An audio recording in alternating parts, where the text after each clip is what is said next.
So hello everyone. उद्यासाठी मार्केटमध्ये आपलं अनालिसिस कसं राहील, काय होऊ शकतंय, वन बाय वन आपण अंडरस्टँड करूया. सो फर्स्ट थिंग फर्स्ट, मार्केटमध्ये आज काय झालं ते आपण अंडरस्टँड करू, मग आपल्याला उद्याचा व्ह्यू कळणं सोपं जाईल. सो मार्केटमध्ये गॅप अप ओपनिंग झालं. मार्केटमध्ये आपण पहिला ट्रेड समवेअर इथे बनवलेला, दुसरा ट्रेड आपण इथं बनवलेला.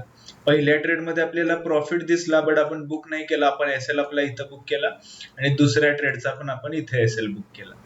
आता मार्केट कंटिन्यू, आपण ज्यावेळेस लाईव्ह मार्केट चालू होतं त्यावेळेस आपण समवेअर इथे इथं 52,000 ची एक लेवल आहे. समवेअर इथे तुम्ही स्वतः जाऊन चेक करू शकता.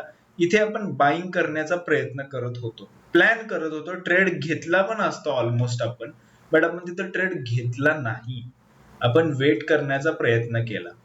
आता असं का बरं डायरेक्टली इथं मार्केट एवढी रेड कॅन्डल बनवताना आपण बाईंग का केलं असतं? कारण जसं की आपण काल अंडरस्टँड केलं की ही जी लेवल आहे, ही लेवल खूप इम्पॉर्टंट लेवल आहे. हा प्रिव्हियस हाय आहे. मार्केटनं जे इतक्या वेळेस कंटिन्यू बाईंगला आलेलं, त्यानंतर मार्केटनं हाय बनवून इथं डब्ल्यू पॅटर्न बनवून खाली जाऊन गॅप, टॅरिफमुळे गॅप आणि ह्या गोष्टी करून डायरेक्टली आता गॅप ओपन होऊन मार्केट ह्या लेवल पाशी आलेला आहे. म्हणजेच ती ही लेवल आहे आणि ह्याच्यावर येणं भाग होतं. मार्केटला का भाग होतं?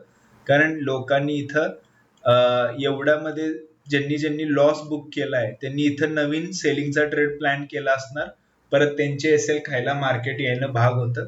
सो मार्केट परत वर आलं. आता जेव्हा अशी रेड कॅन्डल बनली असणार आहे, इथल्या कुणीच ज्यांनी लॉस मध्ये असणार त्यांनी स्वतःचा लॉस बुक केलेला नसणार आहे. प्रत्येक ठिकाणी त्यांना प्रत्येक स्विंगला त्यांना एक नवीन होप होती की मार्केट पडणार पडणार पडणार पडणार आणि पडणार. पण ती शेवटी होप त्यांची कधी मेली? जेव्हा मार्केटनं हा हाय ब्रेक केला, हा स्विंग ब्रेक केला, तेव्हा त्यांची ती होप मोडलेली आहे आणि तेव्हा त्यांनी स्वतःचा लॉस बुक केला. स्लोली त्यांना अजून लॉस वाढवलाय. असं नाही की मार्केटनं जेवढा गॅपअप मध्ये लॉस, हा लॉस अजून वाढवलाय मार्केट. आता आपण येऊया की बाईंग का केलं मार्केटमध्ये? कारण ह्यांनी एक्झिट झालेले नसणार म्हणून मार्केटमध्ये आपण बाईंगला प्लॅन करत होतो. तर आता इथं आपण उद्यासाठी कसा प्लॅन करू शकतो? मार्केटमध्ये खूप इझी बाईंग झालेला आहे. म्हणजे जर नॉर्मल जरी बायर मार्केटमध्ये उद्या एक प्राइस ऍक्शननी जरी ट्रेड बनवला असता तरी तो प्रॉफिटेबल असता. इतक्या सिम्पल वेनं मार्केटमध्ये बाईंग झालेलं आहे, जसं की तुम्ही इथं बघू शकता. सो मार्केटमध्ये इथं रिटेलर्सचे एसएल अवेलेबल असू शकतात. मार्केटमध्ये अशा ठिकाणी रिटेलर स्वतःचे एसएल ठेवून मार्केटमध्ये बसू शकतो. त्यांचे एसएल खायला मार्केट एकदा ना एकदा तरी खाली येणार. सो मार्केट जर फ्लॅट ओपन होतंय आणि मार्केट कंटिन्यू बाईंगला जाते नॉनस्टॉप, तर आपण मग ह्यांच्या एसएल ला टार्गेट करू शकत नाही. तिथं मार्केट कंटिन्यू बाईंगला जाणार. सो आपण त्यावेळेस बाईंगला बघणार आहोत. गॅपअप मध्ये मार्केट परत आपण ह्यांना टार्गेट करू शकत नाही. मार्केट इथं एसएल क्रिएट करायला खाली येऊ शकेल डेफिनेटली, बट हे एसएल मार्केट परत खाऊन वर जाण्याची शक्यता जरा जास्त आहे. का? कारण मार्केटमध्ये इझिली सेलिंग पण होणार नाही, प्लस ह्या एसएल ला मार्केट टार्गेट करायला परत येऊ शकत नाही, कारण गॅपअप ओपनिंग आहे आणि मार्केट ऑलरेडी ह्यांना टार्गेट न करता डायरेक्टली गॅपअप ओपन दिले. म्हणजे इथं एक बिग प्लेअरनं स्वतःची पोझिशन होल्ड केलेली असणार. तो एक ट्रॅप बनवतोय आणि त्यांचे एसएल खायला मार्केट येणार. सो अशा ह्यानं आपण इथं बाईंगची पोझिशन बनवणार आहोत. गॅपअप मध्ये, गॅपडाऊन मध्ये थोडासा सिनारिओ वेगळा आहे. जर मार्केट गॅपडाऊन ओपन होतंय तर इथले बायर्स पॅनिक मध्ये येणार.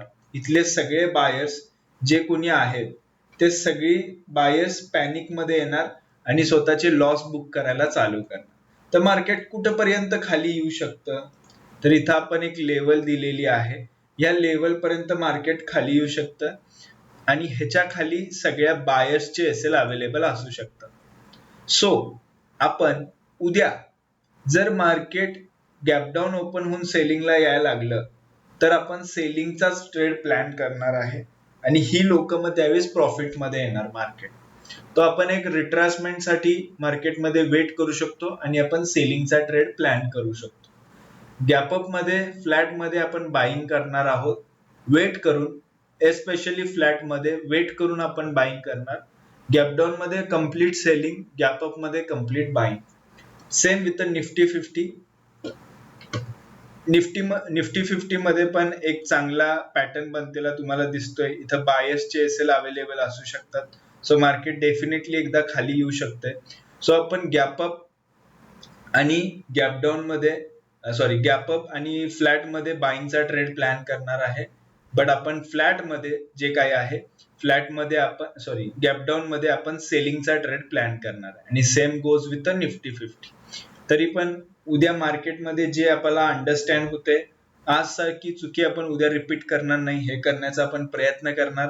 आजचं लर्निंग खूप छान होतं. ज्याला समजलं असेल त्याला ते समजलं असेल काय असेल ते. बट असंच आपण इम्प्रूव्ह करत राहूया. Thank you so much.